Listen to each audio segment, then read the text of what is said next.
Hi everyone, I'm Lourdes Galang and welcome to the Healing for Your Soul where you start your healing journey with God.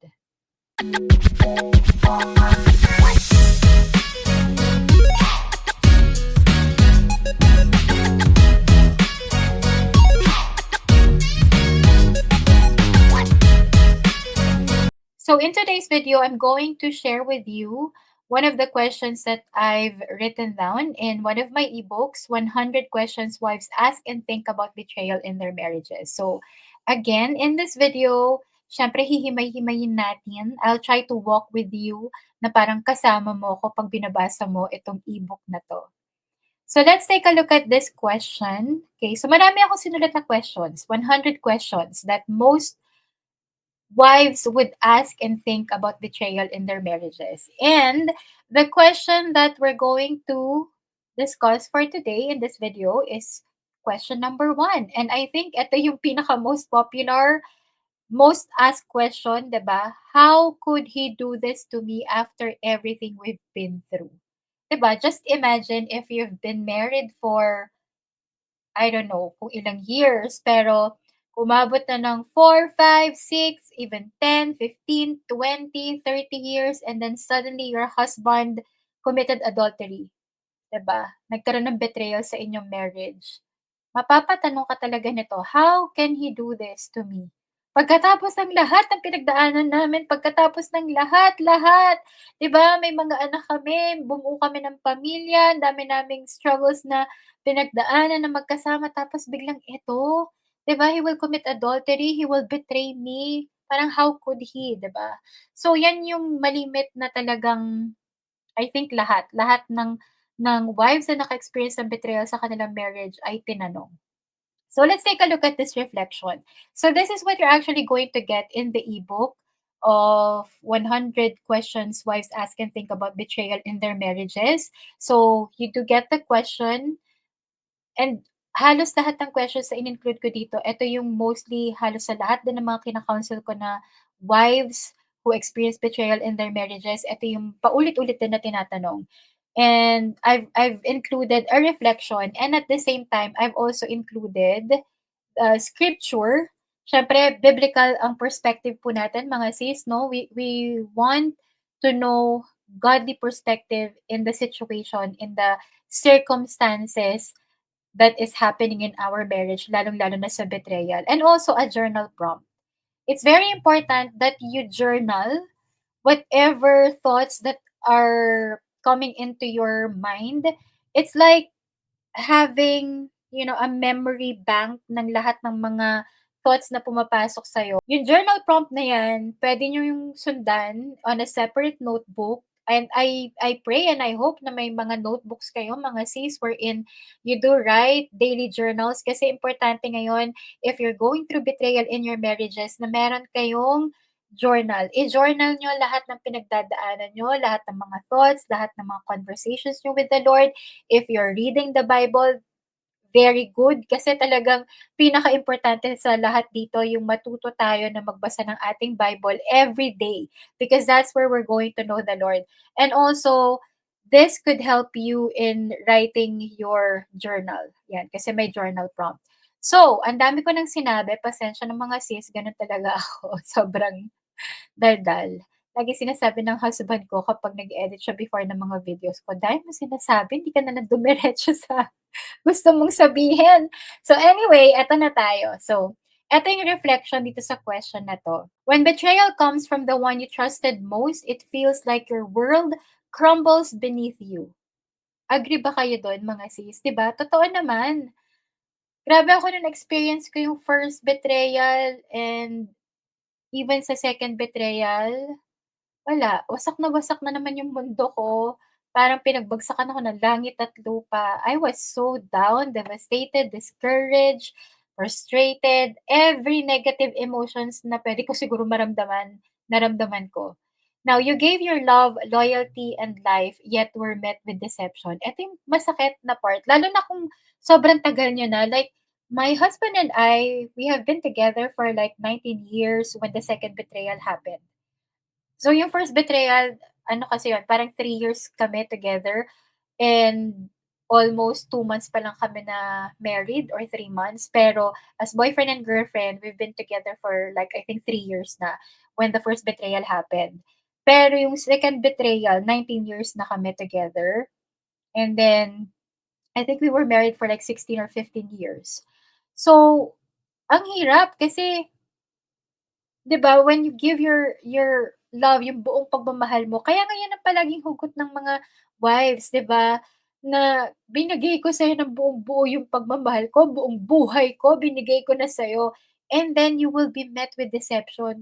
Lolokohin ka, ibe-betray ka at ang sakit nun, especially in a marriage talaga kasi iba ang marriage, eh, sa lahat ng mga relationships 'no, iba ang marriage wherein there is a marriage covenant with the Lord and your husband is your one flesh. Kaya ibang klase talaga yung pain. But remember, while people can fail, God never betrays His covenant love. So again, na-mention ko kanina, iba yung marriage kasi there's a marriage covenant. And your marriage covenant is not just with your husband.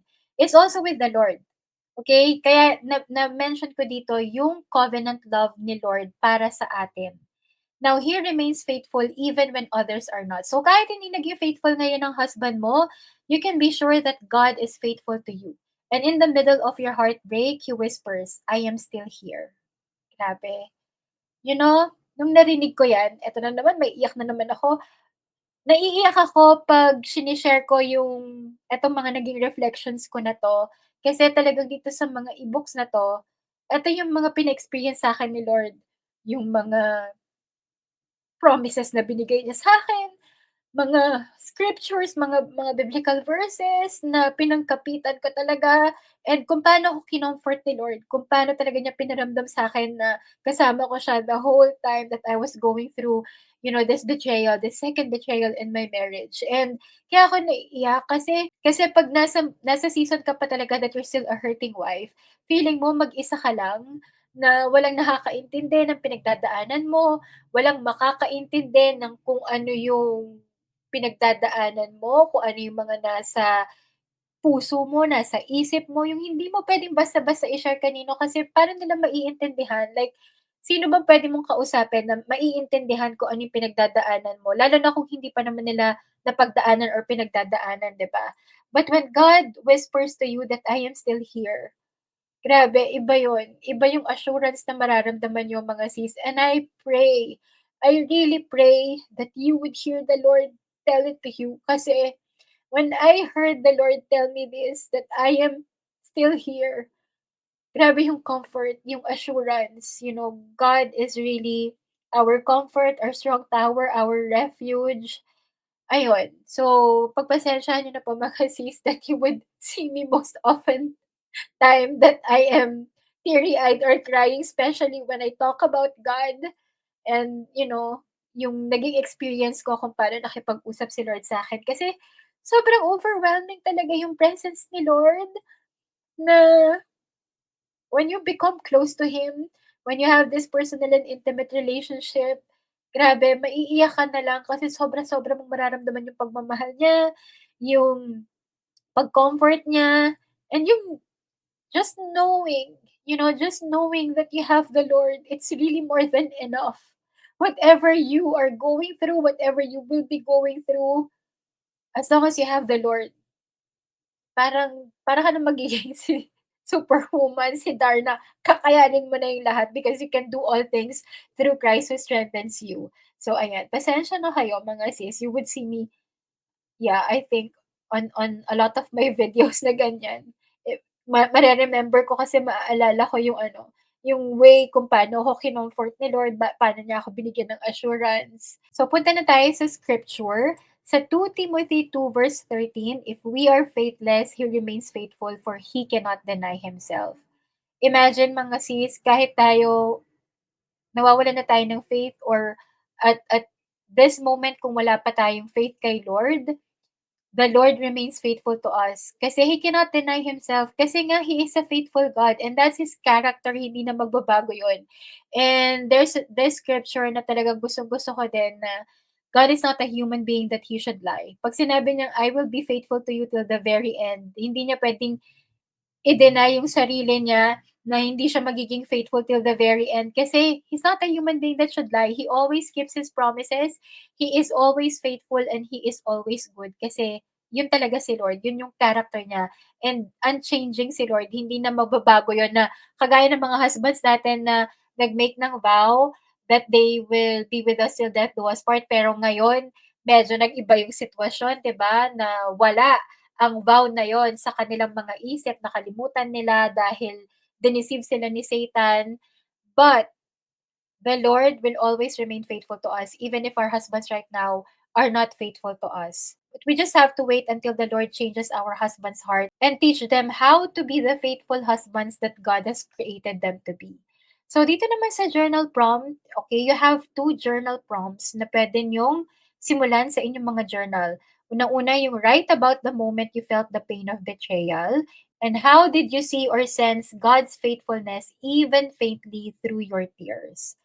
And maganda talagang exercise yung pagjo-journal nito kasi it unloads kung ano man yung mga thoughts na meron ka, hindi mo mamamalayan habang sinusulat mo siya, parang naire-release mo na rin yun, nailalabas mo na rin kung ano man yung pain na meron pa diyan or nagkakaroon ka ng reflection. And it's a good thing when we do reflect, especially if we are reflecting biblically and we are looking at it in a God's perspective. So, yun lang naman po mga sis ang ishe-share ko sa inyo for today. If you want to read more of this, you can get a copy of my ebook, yung 100 questions wives ask and think about betrayal in their marriages, as you can see on your screen. But you can also get these three ebooks for 500 pesos. So, aside from getting this ebook, you can also get The Healing of a Wife in the Middle of Betrayal and Marriage Restoration and also Healing for Your Finances. Tatlong ebooks po yan, 500 pesos lang po mga sis. If you want to order, just follow the instructions that you see on your screen or you can click the link on the description box below. So there is a link and you can just proceed in purchasing or ordering the three ebooks. And I pray that it will bless you, it will help you, and it will guide you in your healing journey with the Lord. So that's it for today, mga sis. And remember, there is healing for your soul, and God is close to the brokenhearted. So I'll see you again on my next video.